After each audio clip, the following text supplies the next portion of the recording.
Hi, this is Lisa Reagan with Kindred magazine, and I'm here with Robin Grille, and we are in New York City at the Museum of Motherhood. Hello, Robin. How are you doing? Very, very cold actually, but very happy and very fulfilled actually about what this trip has been about in the States. Fantastic. So we're here at the last stop on the Parenting for a Peaceful World tour. Yeah.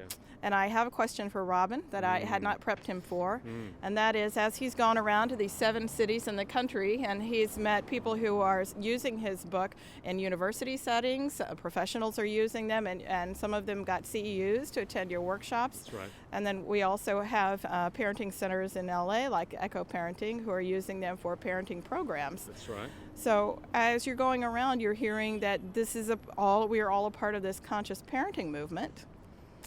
But you use the phrase the child liberation movement. Children's liberation movement. Children's Yes. liberation movement. Yes, that's right. So are these two sides of the same coin, and how are they related? Well, the children's liberation movement is a phrase that I hope that I have coined, unless somebody else has used it as well. And what I mean by that is that there's something that I see unfolding around the world at the moment, which reminds me in a sense of the women's liberation movement and then the gay liberation movement that was given birth to in the 1960s. Mm-hmm. And what they have in common is that it's kind of like almost a global awakening that's going on, a growing consensus of a need for a paradigm shift in how we relate around these issues, whether it's about children or gay people or women, etc., in such a way that is making a formidable change in how everything works in our societies. Now, looking back, before the women's liberation movement, before the gay liberation movement, the world was a completely different place, really. There has been a huge quantum leap forward that happened in terms of historical time at the blinking of an eye. So the next liberation movement is the children's liberation movement, and it is unfolding around the world. And what has been so exciting for me to come to the States and to see some of the most vital organs of this movement, people that are doing magnificent work to transform what's going on for families, to transform the way that we relate to children, the way that we educate our children. I would like to honor each one of these groups that I met as I went on this trip. Right. First of all, there was Teresa Brett in Tucson, doing amazing parent education work, conflict resolution work in organizations. Then there was you, of course, with Kindred Community and your amazing network of families for conscious living. Thank you. Such an awakening process, so supportive for families. Then where did I go? Los Angeles, is that right? Echo Parenting in Los Angeles, Yes. who are doing formidable work with families, really changing how people communicate with one another and creating the most harmonious relationships from the ground up, doing miraculous work in communities over there. Then Atlanta, where I met again for the second time with Tracy Wilson-Peters. Kappa. Yes. This incredible international organization. I think they are the largest childbirth education group in the world. Yes. Wonderful. Yes. Really, really wonderful. And then finally here in New York with the Mothering Museum of Mothering, educational lobby group in a sense. And there's more going on around the world. There just seems to be such a high concentration of these progressive movements in the United States right now, with ripples that travel everywhere.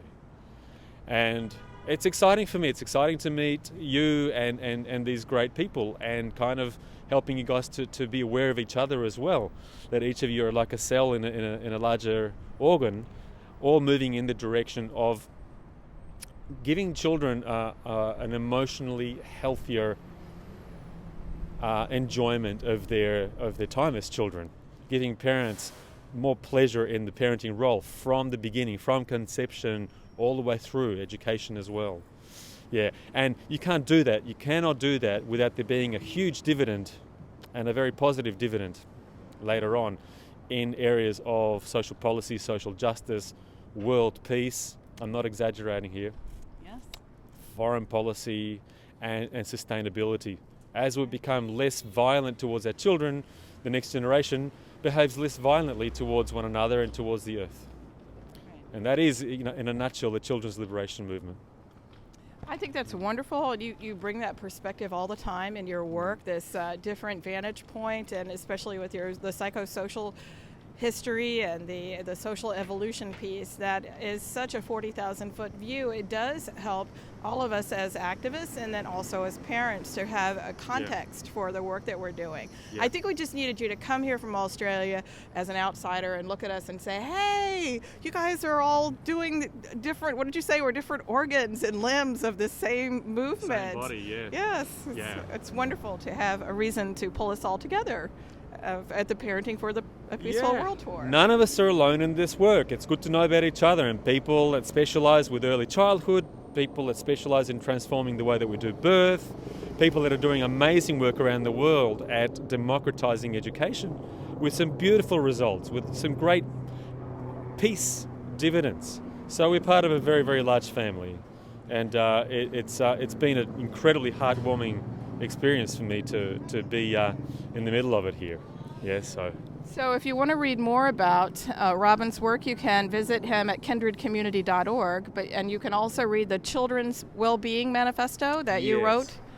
I wrote that with Kelly Wendorf and Ann Mann, and it's basically 15 social policy initiatives that have already been used, some of them in countries around the world, so that there's nothing new about it, but they've never been put together under one page. They're a proposal for, continuing, or I would say accelerating this evolutionary process to make a more emotionally intelligent childhood for everyone.